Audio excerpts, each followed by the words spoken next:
Je me présente, Benjamin Biol, je suis anesthésiste réanimateur des chocages chirurgicales et aussi formateur en simulation.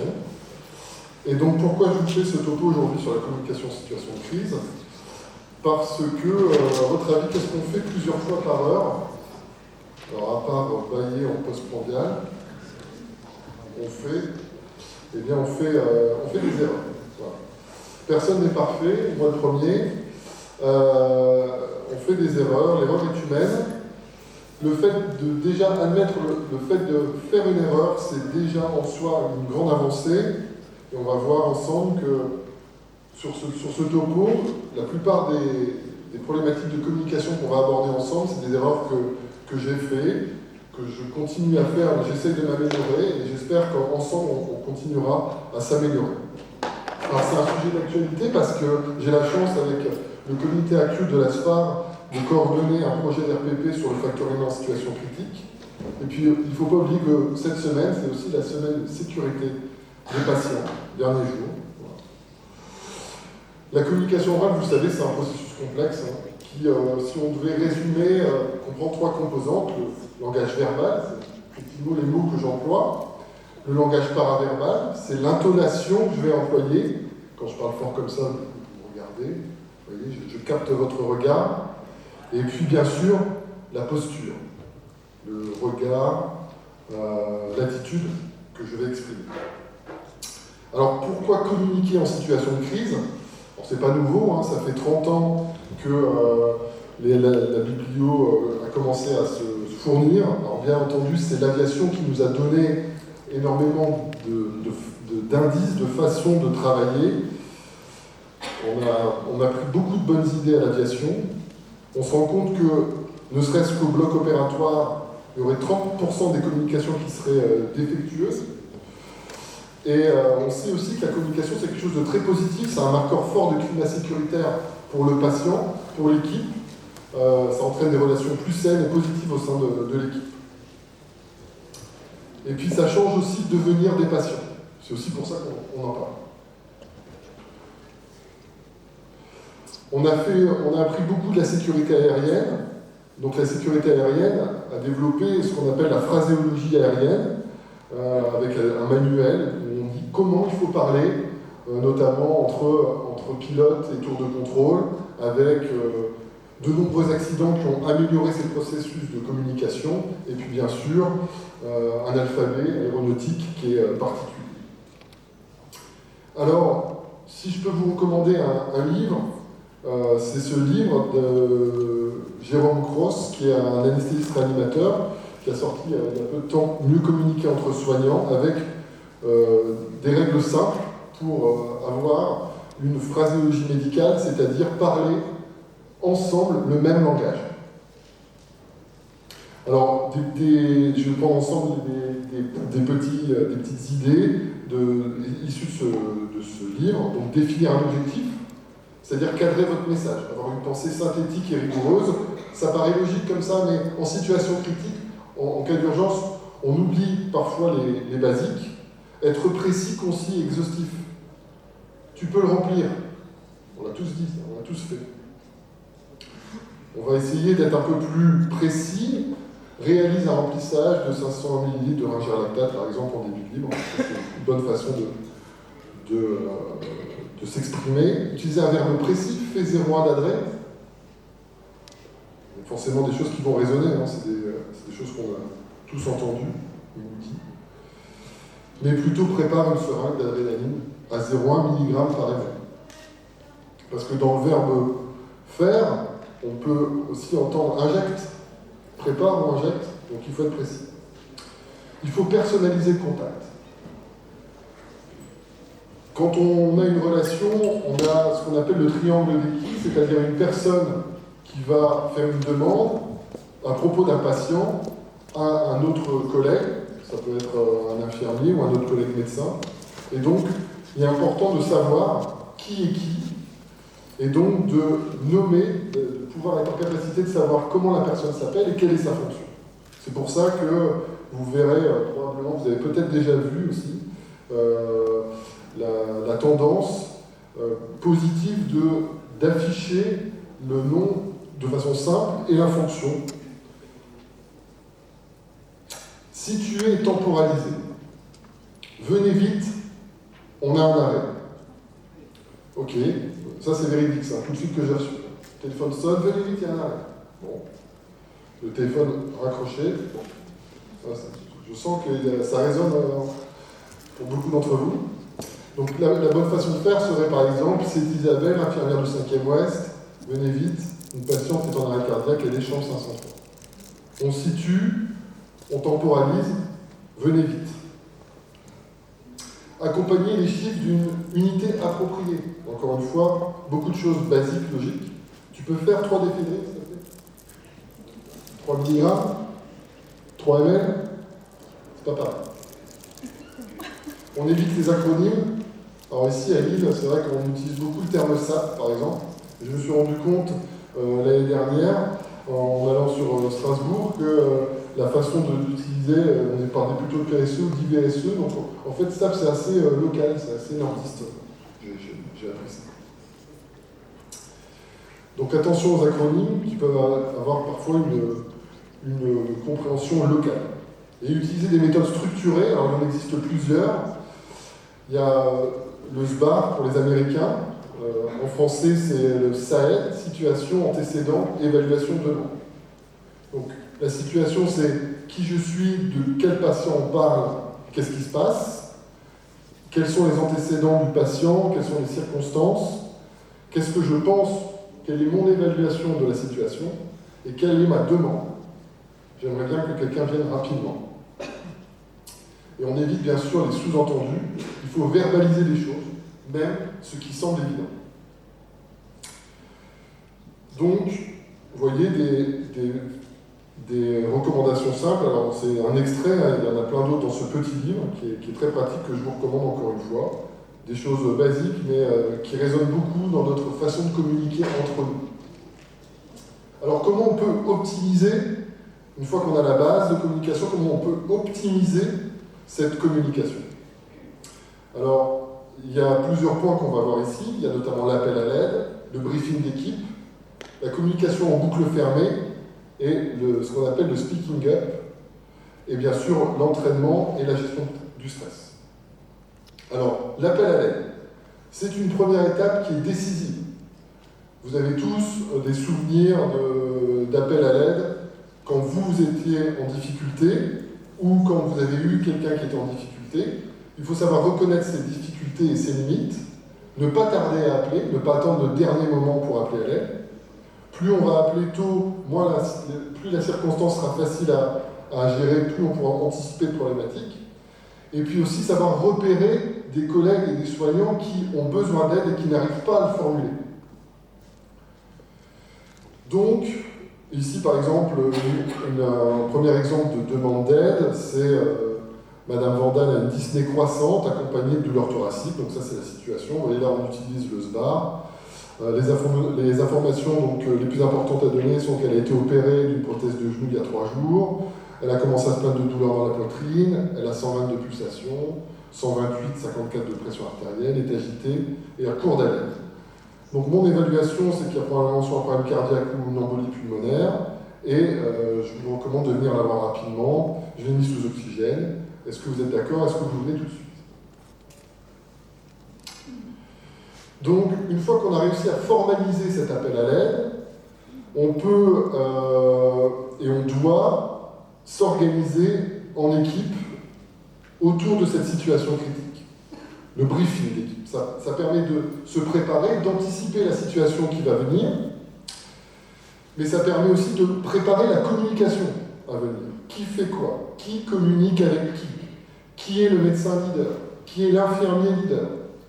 In fine, dans les études qui sont pour le moment, il faut l'avouer, de faible puissance, mais qui commencent à être de plus en plus importantes, on voit poindre, in fine, une augmentation de vitesse de bonne prise en charge des patients, quand on fait ce briefing.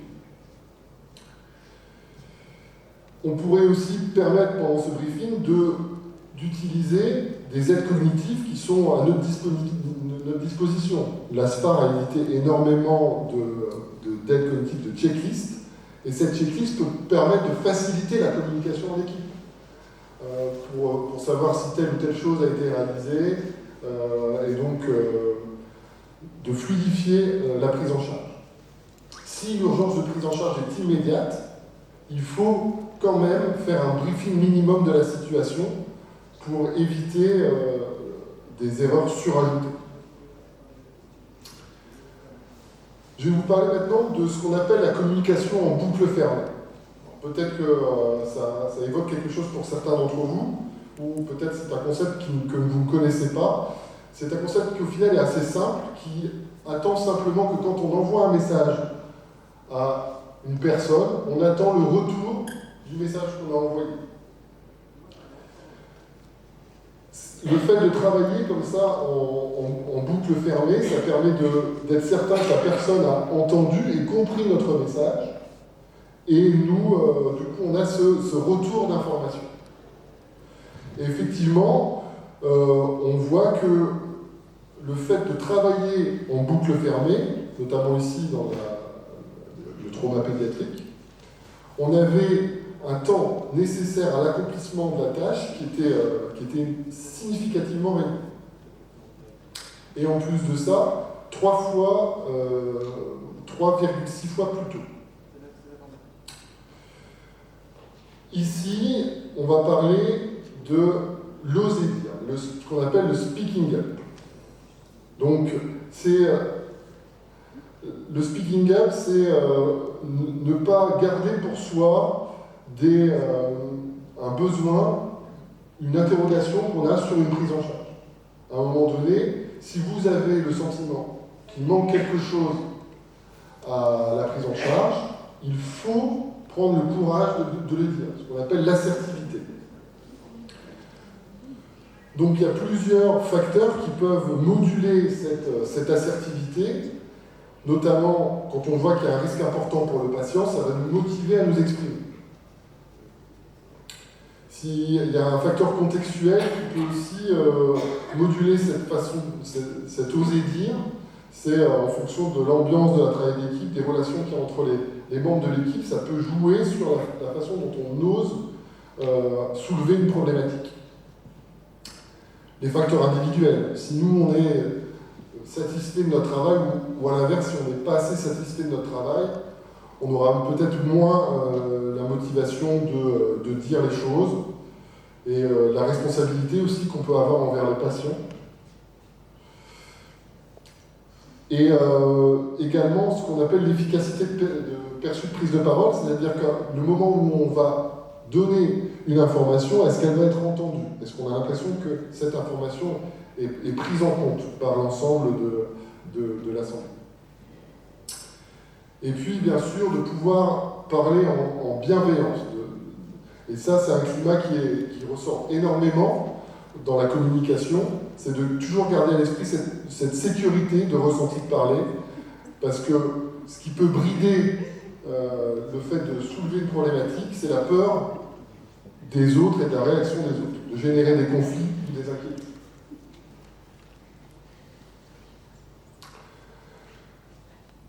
Alors bien sûr, pour optimiser nos canaux de communication, il faut s'entraîner. Il faut s'entraîner, et là on a énormément de littérature sur l'entraînement, sur la simulation, et notamment pour gérer le stress face à des situations critiques, et du coup d'avoir dans le même temps une amélioration de notre système de communication, être justement éduqué à ces différents types de problématiques, le langage de base, d'avoir justement des cas cliniques qui soient plus précisément sur telle compétence non technique, comme par exemple la prise de conscience de la situation, ou justement la gestion du stress. Tout ça, effectivement, on commence à avoir des données de plus en plus importantes, et plus vous serez entraîné, et plus ce sera simple de communiquer efficacement, et moins vous serez stressé lors de prises en charge complexes. Alors une fois qu'on a compris les bases de la communication, une fois qu'on a essayé de les optimiser par tous ces moyens, il faut repérer les troubles de la communication. Et donc, pour repérer ces troubles, on a des choses pour nous aider. On a par exemple la vérification croisée, ce qu'on appelle le double check. On a la problématique de l'effet tunnel, on y reviendra. Qu'est-ce que c'est que l'effet tunnel? La problématique de l'interruption de tâche et le débriefing. Alors, la vérification croisée, le double check, a montré son intérêt, effectivement, le fait de vérifier, notamment quand on avait des injections de produits avec des impacts, notamment hémodynamiques, pour le patient avec des risques importants sur le plan vital. La double vérification, elle a montré effectivement son intérêt. Ici, on a retrouvé sur à peu près 700 doubles contrôles, 28 anomalies, et la moitié des anomalies étaient liées en fait à une non-conformité entre ce qui avait été demandé sur l'ordonnance et l'étiquette du médicament. Donc c'est grâce à cette double vérification qu'on a pu voir cette erreur. Et l'autre moitié des observations ont été faites sur la propre connaissance des infirmiers qui étaient en train de vérifier leurs collègues.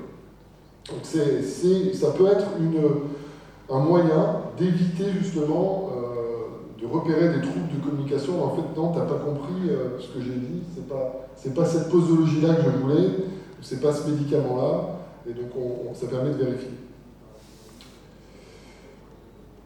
On va parler ensemble de l'effet tunnel et une histoire que peut-être certains d'entre vous connaissent, qui est un peu l'histoire, on va dire, qui représente, qui a permis de faire émerger la problématique du facteur humain, notamment en salle d'anesthésie. C'est le cas d'Hélène Bromilet, qui est une patiente qui a bénéficié d'une chirurgie programmée pour une chirurgie ORL, et qui n'avait pas de facteur d'intubation difficile particulier, et qui, à l'induction, ou l'anesthésie s'est retrouvée face à un cas d'intubation impossible et ventilation impossible. Donc, on va dire le pire scénario qu'on puisse envisager. Donc, ce qui s'est passé, c'est qu'on est là face à une tâche complexe d'essayer d'intuber la patiente, donc avec des patients, des personnels d'anesthésie qui sont hyper focalisés sur leur problématique. Donc, ils sont dans une bulle hermétique sensorielle, ils ne font plus du tout, ils n'arrivent plus à entendre ce qui se passe autour d'eux. Donc, on a une perte de la conscience de la situation qui est en fait, la patiente est en train de désaturer. Et à ce moment-là, intervient, et si vous êtes intéressé, il y a des cas simulés qui ont reproduit toute la séquence de la prise en charge qui sont disponibles sur Internet. Vous tapez Hélène Bromilet sur Google, vous avez toute la prise en charge qui a été refaite exactement en temps par temps en vidéo. Et on voit qu'à un moment donné, il y a des infirmières qui proposent, par exemple, de faire une trachéo pour accéder au VLM. Qui voient qu'il y a un problème, ils le proposent. Et en fait, elles n'ont pas de réponse à cette proposition. Parce qu'effectivement, l'équipe d'anesthésie était focalisée sur cette problématique d'intubation et n'ont pas entendu les propositions. Donc ça s'est mal terminé pour cette dame. Et en fait, son mari, qui est pilote, s'est dit il faut essayer d'analyser sur le plan facteur humain les problématiques pour éviter que ça se reproduise. Et c'est pour ça que c'est devenu assez iconique sur la problématique de la conscience de la situation, des problématiques de l'effet tunnel. Alors quand on est dans une situation comme ça, qu'est-ce qu'on peut faire à notre échelle pour en sortir? Parce que c'est la problématique. Il faut savoir repérer déjà le collègue qui est dans cette situation. Une fois que vous l'avez repéré, si vous avez un message à lui faire passer, il faut s'assurer de son attention avant de communiquer. Ne pas lancer dans l'espoir d'être entendu une phrase, en disant après, voilà, moi je l'ai dit, c'est pas suffisant. Il faut aller plus loin que ça. Si vous n'avez pas de retour, si vous n'avez pas fermé votre boucle, qu'est-ce que vous pouvez faire de plus? Pour sortir quelqu'un d'une hyperfocalisation, un premier moyen, c'est de l'appeler par son prénom. on va chercher la personne de façon personnelle et individualisée. On essaie de capter le regard. En captant le regard, on a beaucoup plus de chances de faire sortir la personne de l'hyperfocalisation, de cet effet tunnel. Et si ça ne suffit pas, et il y a plein de cas décrits de patients, que ce soit sur des problématiques d'anesthésie, de réanimation, même d'obstétrique, si on n'arrive pas à faire sortir le patient, la personne qui est en train de faire le geste, on doit aller jusqu'au contact physique. Et ça, souvent, ça permet de les faire revenir et de le faire sortir de leur bulle sensorielle. L'interruption de tâche, c'est une problématique que l'HAS a pris à bras-le-corps avec plein de guides, que ce soit sur l'administration médicamenteuse. Et maintenant, même au niveau d'activité d'anesthésie au bloc opératoire et en CSPI, un guide qui est sorti l'année dernière, que je vous encourage à aller voir, avec plein de bonnes idées pour éviter au maximum les interruptions de tâches, avec par exemple la chasuble, c'est un moyen comme un autre. Ce qui est important, c'est de communiquer sur cette problématique. Parce que souvent, c'est quelque chose dont on se plaint, en se disant je suis tout le temps interrompu dans ce que je suis en train de faire. Mais en fait, souvent, si on se met tous autour de la table, on se rend compte qu'on est tous interrompus sur ce qu'on est en train de faire. Et donc, du coup, de formaliser déjà cette problématique, de pouvoir dire il y a des moments où il faut faire une interruption de tâche, parce qu'il y a une urgence à avoir une réponse à la question. Et parfois, ça peut attendre que la tâche que mon collègue est en train de faire se termine avant de l'interrompre. Et rien que le fait de formaliser cette problématique permet déjà d'être plus sensibilisé. Et je pense que vous allez vous-même vous poser la question en situation, est-ce que je peux interrompre ou pas mon collègue à ce moment-là? Et donc on sait qu'on a un risque d'oubli important. Mais au-delà des interruptions humaines, on sait également qu'il y a des interruptions technologiques. La technologie, vous l'avez vu, est en train d'exploser en termes de monitorage, on en a plein, et du coup ça génère énormément d'alarmes, ça sonne dans tous les sens, quand vous allez dans des réanimations, au bloc opératoire, des fois on n'entend même plus la sonnerie tellement on n'y prête plus attention. Trop de stimulus peut tuer le stimulus. Et donc, ce qu'on se rend compte, c'est que ces interruptions technologiques aussi contribuent à l'occurrence d'événements liés à la sécurité du patient. Et plus la fréquence des interruptions technologiques augmente, plus les interruptions humaines augmentent. Donc, soyons vigilants, nous, êtres humains, à éviter d'interrompre les tâches et aussi à peut-être optimiser les moyens technologiques qu'on a, le téléphone, le moniteur de surveillance du patient, pour éviter d'être interrompu de façon inopinée et inappropriée. Enfin, le débriefing.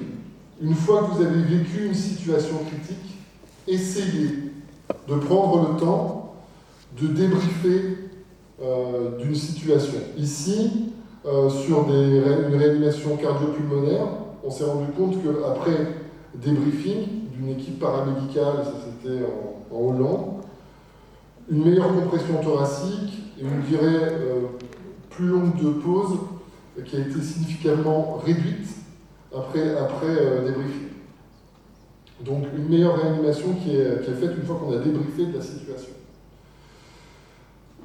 La problématique, c'est que dans la réalité, même si maintenant on se rend compte que débriefer, c'est bénéfique pour l'individu, pour l'équipe, pour l'environnement, pour le système de santé, la mise en œuvre, elle reste difficile, et pour autant, il faut essayer de prendre ce temps, qui parfois demande au final 5-10 minutes, après une situation critique, de pouvoir débriefer, toujours en bienveillance, sur les problématiques, ce qui s'est bien passé aussi.